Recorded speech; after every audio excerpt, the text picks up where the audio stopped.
Hey, it's the Rican. And before I talk what I'm going to talk about today, um, my story about yesterday, the the lady, Yasmin Perez, she died this morning, and over a traffic accident. That's what this mother of two died over, a traffic accident. Okay. I can't because if not, I'm going to do what I did yesterday.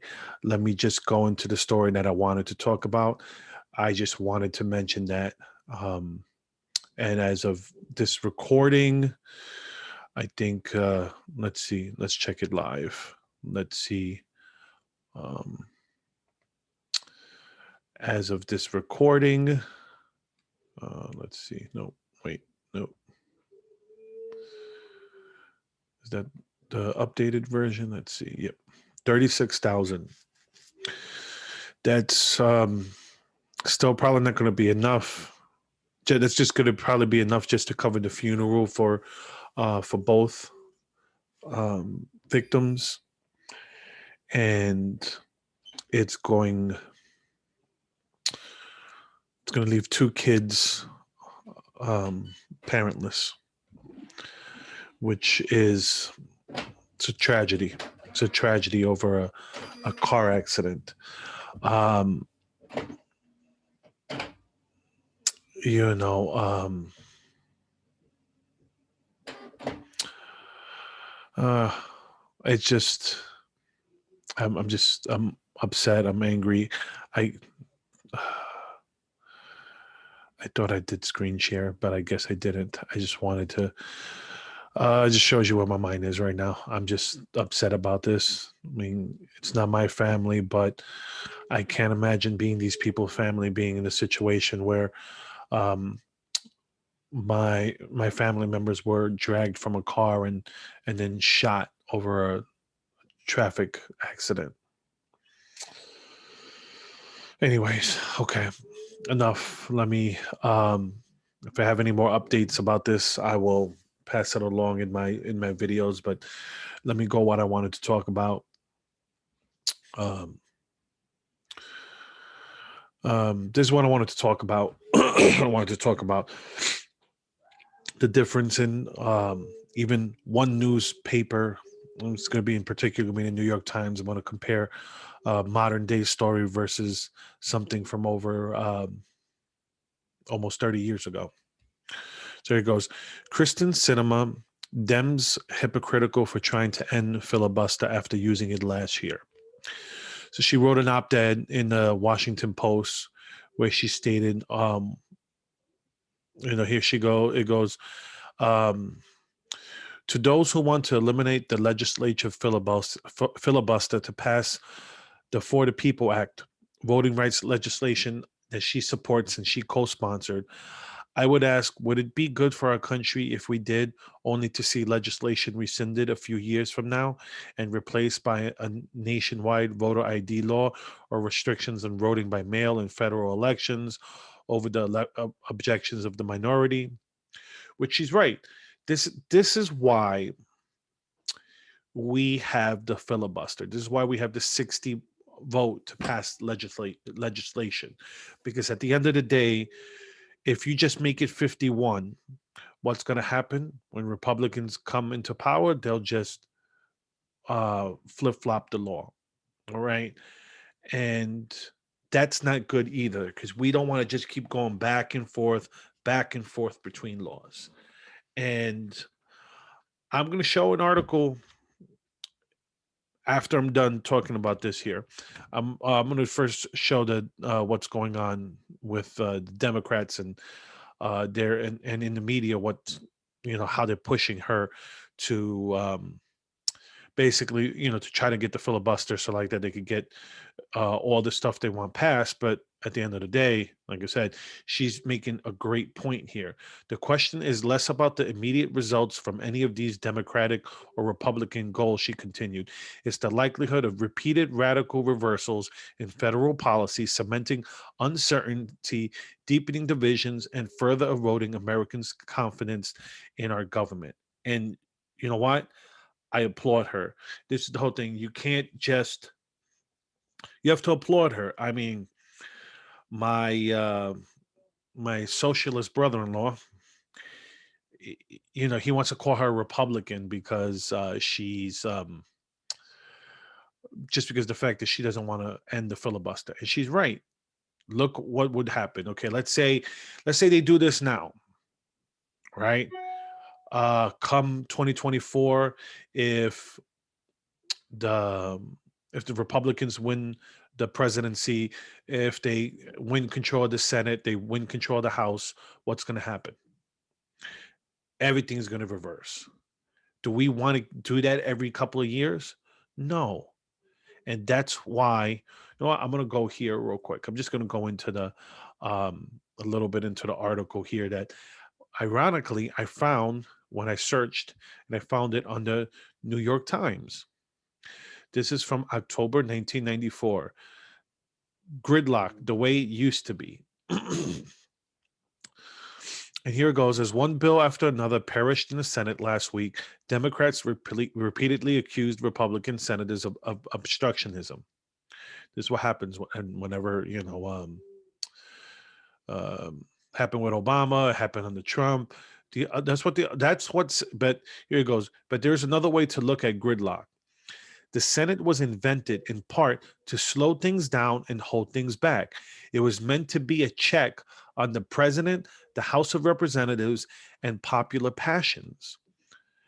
And just so you could see, like I said, this is an article from 1994. It's New York Times. And I'm going to show you the difference between how they report now. It goes here.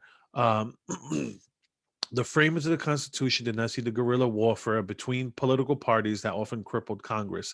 This year, um, Donald Ritchie, associate historian of the Senate, says the founding fathers hoped there would not be parties, which there are, but they intended that the Senate should stop, deliberate, ponder, and amend legislation more cautiously than the House.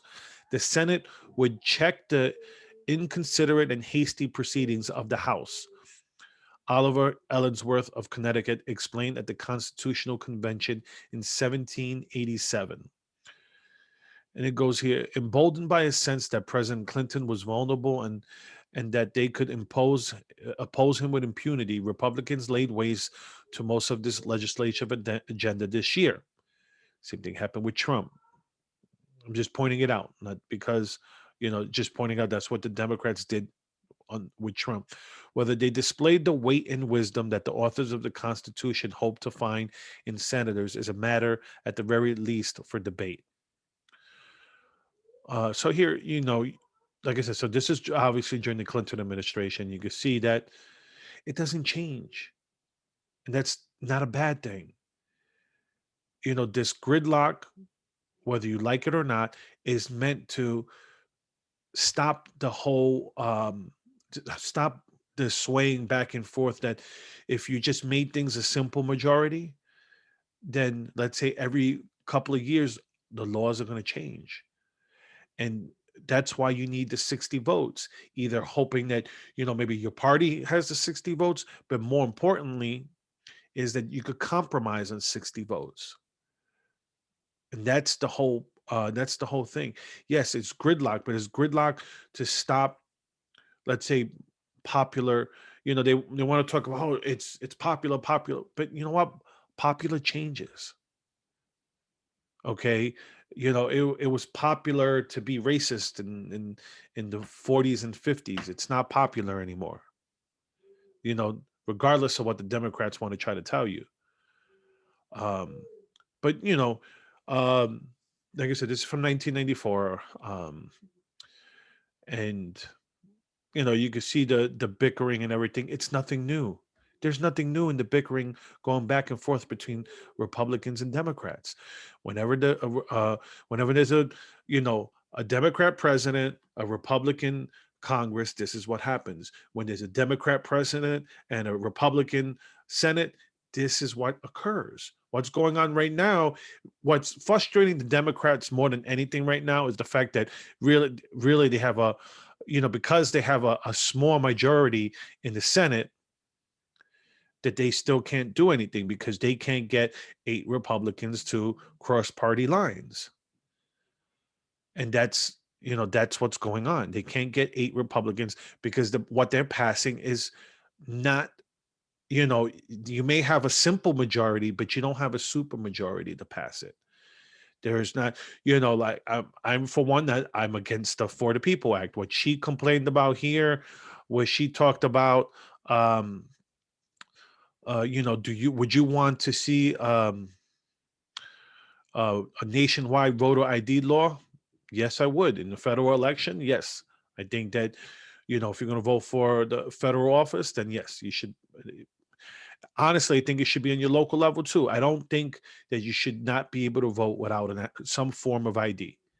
And people, oh, but the poor. Okay, put it in the legislation that you put a picture on someone's, let's say, welfare card, the EBT, that you put a picture on it, and they could use that as legal ID.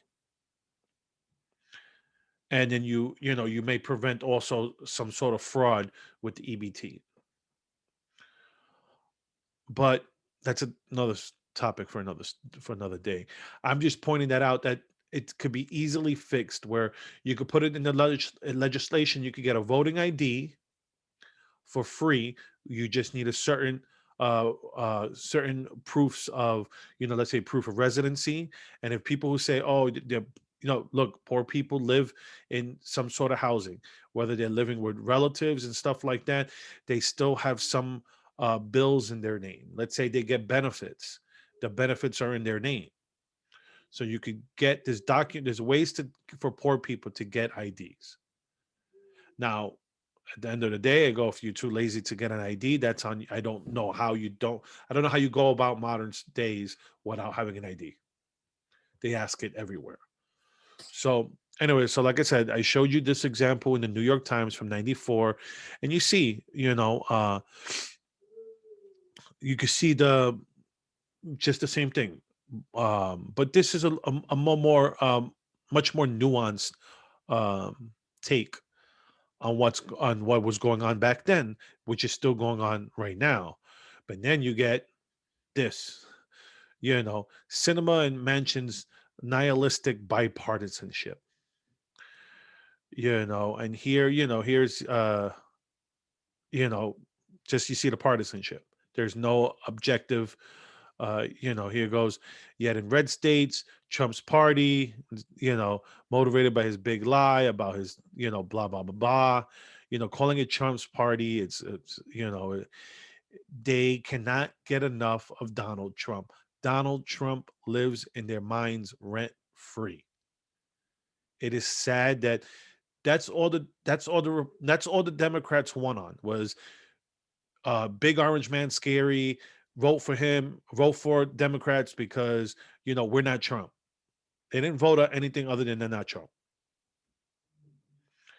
But yeah, so I mean, to even give this article play is just, I don't even want to do that much.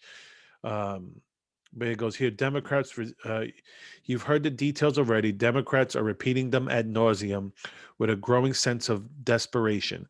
States are accelerating voter roll purges and empowering Fox News addled partisan poll watchers to roam election sites searching for signs of malfeasance. They are stripping the authority to administer elections from those who stood up for the rule of law this past year. A Texas bill would, among other things, significantly lower the burden of proof a judge would need to throw out an election result based on allegations of fraud. Democrats were able to thwart it temporarily with a last minute walkout, but Republicans are expected to pass it in a special session. Republicans have an excellent chance of gerrymandering their way to control of the House in 2022. Excuse me. Whether or not they increase their vote share. A Republican dominated House is unlikely to smoothly ratify even a clear Democratic presidential victory in 2024, which is nonsense.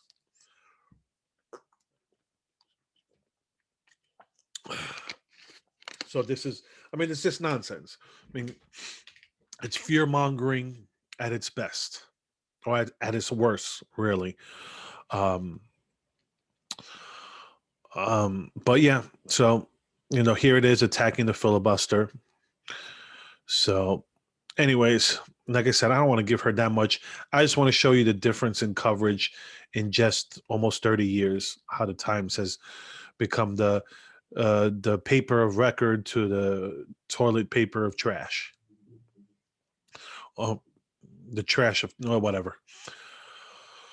So, this is what passes for news now, and that's why I showed an old news report. This wanted to show you also. It's like, I did a search for Yasmin Perez here. This is what came up. And here's Yasmin Perez, New York Times. Now, one story in the New York Times about that, what should have been a national tragedy. Seeing someone pulled out of their car and shot to death is something we should all be condemning. But it doesn't fit the left's narrative to show it. That's why they don't put it on the news. That's why it's me here talking about it on YouTube as opposed to it being spoken on CNN or being written about in the New York Times. So if you enjoy my content, please like and follow me on here on YouTube or Rumble, wherever you're watching this. Share it with people, because definitely YouTube is not going to share my videos. Facebook's not going to share it. Neither one of them, and that's the only way I could get through to more people. And you can follow me on social media. I'm on Facebook, Twitter, Gab, Telegram. All right. So with that being said, have a good one, everyone.